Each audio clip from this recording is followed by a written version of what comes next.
Musta? Okay. So, uy, parang bukas. May parang hangin eh. Lo, sabi niya, may parang uwang oh.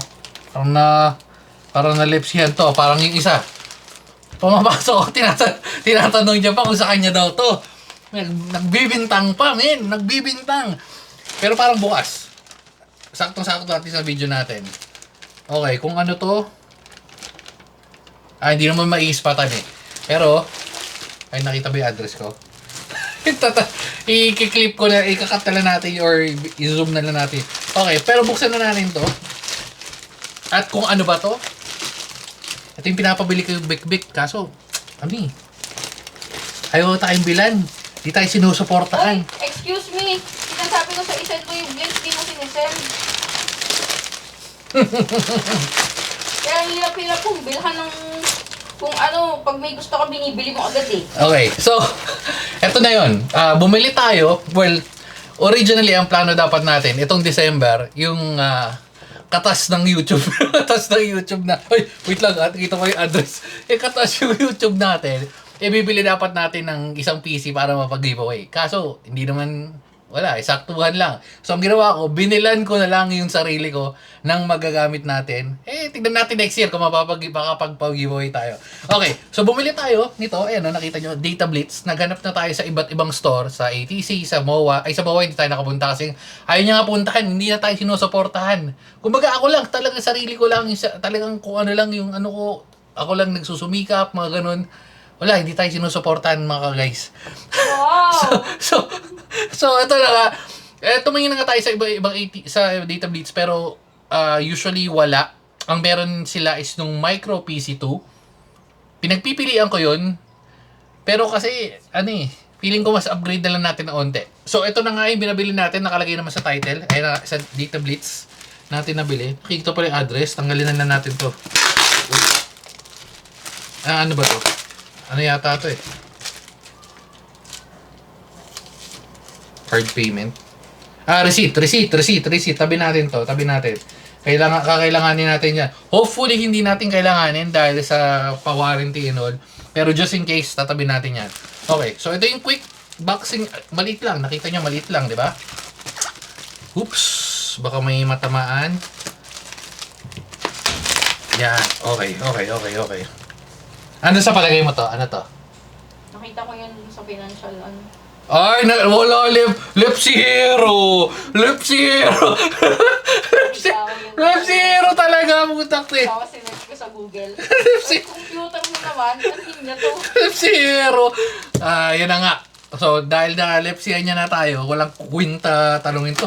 Yung mga pangit sa mga ganyan, alam niyo yung pag may bibilin tayo, tinitingnan yung mga ano eh. Okay, so, again, ayun. So dahil ito, buksan muna natin to. Feeling ko magagamit natin to. Hoops. Pag bumili ka sa store yata, wala nito. Pero pag sa online, meron.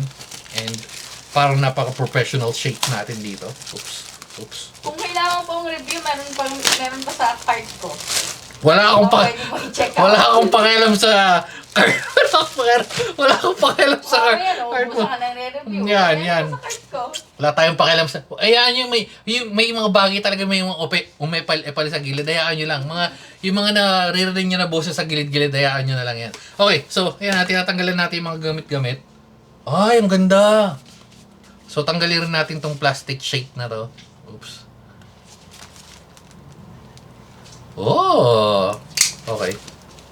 Tapos, meron kang ganito, syempre styro. Oops. Maliit lang pala to kasi in-expect ko medyo mas malaki-laki sa iPad mini, di ba? Pero if magbe-base tayo dito, swak sa ating plano, okay? So, ayan. Okay, so ayan yung libre. Dito na tayo pupunta sa may bayad. So, kung ganito kaliit to, mas maliit pala yung isa. And again, nagbabalik na yata yung mga pocket PC.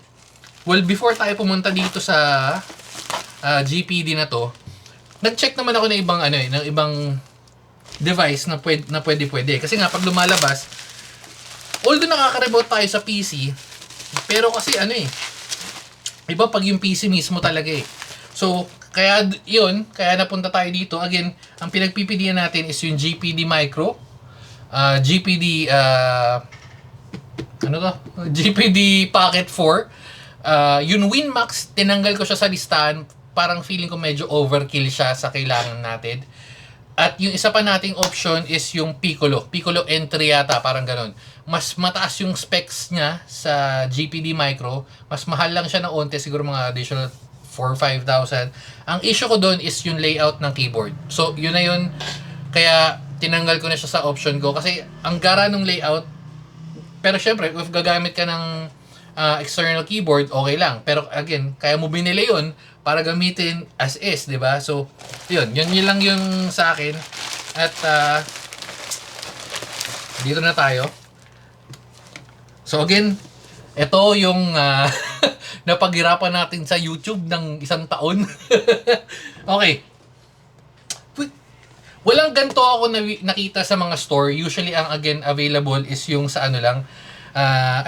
Thumbnail lang pala natin. Yan. Ang available, gilid pala, gilid. Yan. Ang available is yung micro.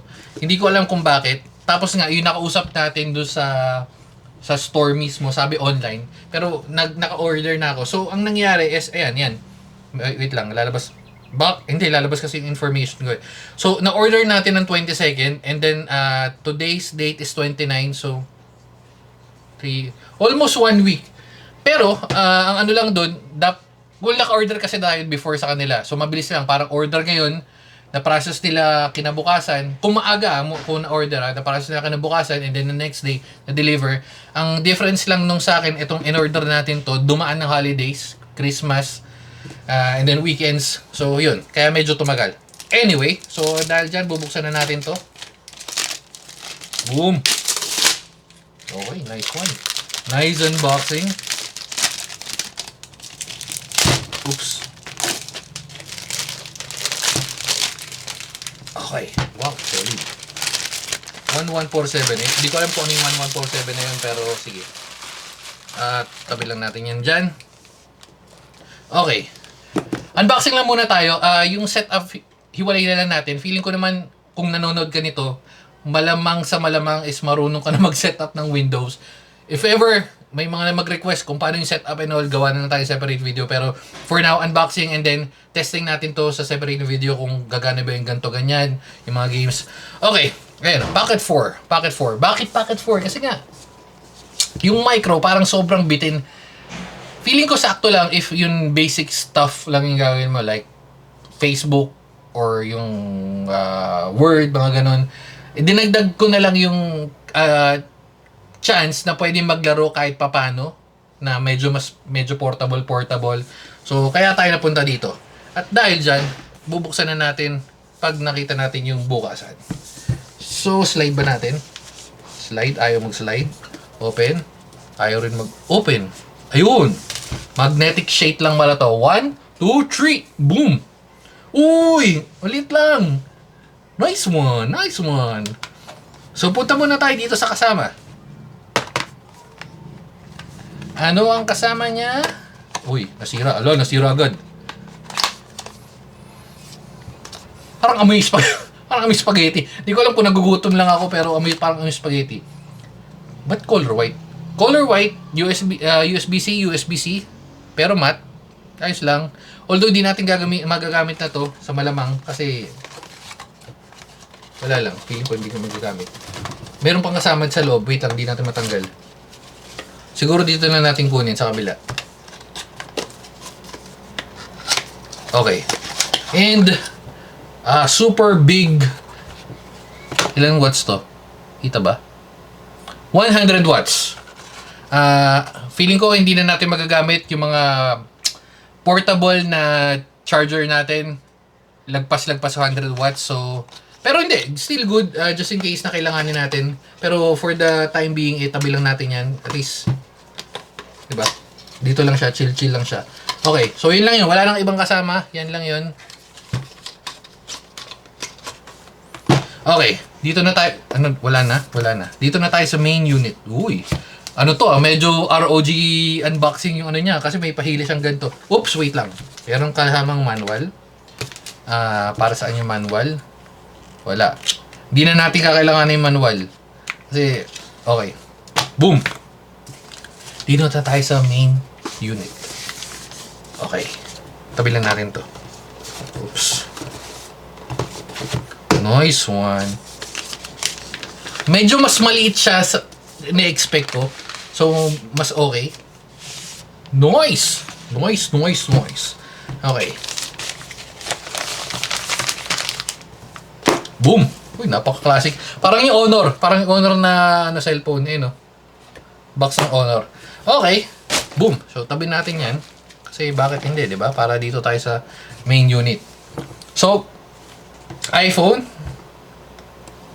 Ito yung iPhone. Ito yung ito yung iPhone. Ito yung mismong laptop or yung pocket 4 or parang notebook. Okay. So anong makukuha natin dito? Meron siyang nice, good to. Meron siyang mic, HDMI, USB 3.2, USB 2.0, audio jack. Wow, meron na. Okay, so hindi ko na kailangan mag-bit rin ng extra tawag dito, Ethernet adapter na Type C or Type A. Meron na kasi siyang sarili. At meron siyang USB 4. Meron siyang dalawang USB 4. Ito yung pinagtatalunan usually sa mga forums or na mga nabasa natin. Kasi yung Pocket 4, pwede siyang, may capability siya gumamit ng external na video card gamit yung memory, nakalimutan ko. Basta may ginamit ako, may na-review na tayong ganun, di ba? Which is kinonect natin sa GMK. Pero ito, USB 4 lang, hindi pa nila ginawang Oculink. Oculink sana mas better, pero baka mas tumaas yung price. Hindi ko alam kung may binabayaran doon for whatever reason. And meron siyang kasamang SD card. Pero itong part na to, pwede mong palitan, pwede mong gawing SIM, pwede mong, alam ko tatlong klase to, hindi ko matandaan yung isa pa. Pero yung isa SIM, yung isa SD card. Pero hindi na natin kailangan SD card kasi meron naman tayong pocket wifi. Etong likod na to, okay na ba siya para hindi masyado uminit? Feeling ko medyo, pwede na, baka. Open na natin. Oopsie. Sobrang cute size. And again, ito yung pinagtatalunan or pinagpipilian ko. Ito yung naging malaking factor. Control, FN, arrow keys, spacebar. Yung isang pinagpipilian natin, yung FN niya nandito, parang hiwalay na hiwalay. Ito medyo pasok eh. At least ito. Kasi pag standard, di ba? Pag lalo na yung control pace, control C mo, control V, pinili ko na lang yung medyo mas magiging madali sa akin pag gagamitin ko na lalo sa labas. Kasi nga, pocket lang siya dahil yung nga gagamitin mo. Ayan. And ang ganda niya hawakan. Malambot lang siya. Kung mag-shine, malamang. Pero syempre, kasama na yun. Meron siyang trackpad na nasa taas. Hindi nila nilagay dito kasi feeling ko matatamaan. So at least, trackpad, parang gagawin mo magte-text kang ganyan. No? Parang nagte-text kang ganyan. Okay. Tapos yung arrow, yung mouse button. Meron na rin middle. Back. Sakto lang pag pipindutin mo yun. Mas maliit yung ito kasi is 8.8, yung micro is 7 something or 6 point something, basta 7 inches. Very good na siya. At anong may ganda dito is boom. Kita niyan. Pero sabi nila kasi tabingi eh. Pero feeling ko diretso naman. At uy, kunting malalaglag. At pwede mo siyang gawing tablet if yan. Pwede mo siyang gawing tablet. Tatanggalin na ba natin to? Sige, tanggalin na natin. Natanggal ba to? Oh, please peel off mask. Tanggalin na natin. Boom! Kasi wala namang gumagamit ng di ba? Laptop na naka-ganto. Naka-tempered. Okay. Nice. Meron siyang webcam. Uy, may tumutunog. Para ka lang may bit-bit na tablet. Pero PC siya. So, open na natin. Yung open or setup, siguro separate video na lang, men. Kasi medyo mahaba na unboxing na. Hindi siya full 360. Yun lang, wait, yun lang. Kasi ang in-expect ko, full 360 siya, pero isang ikot lang, tapos balik.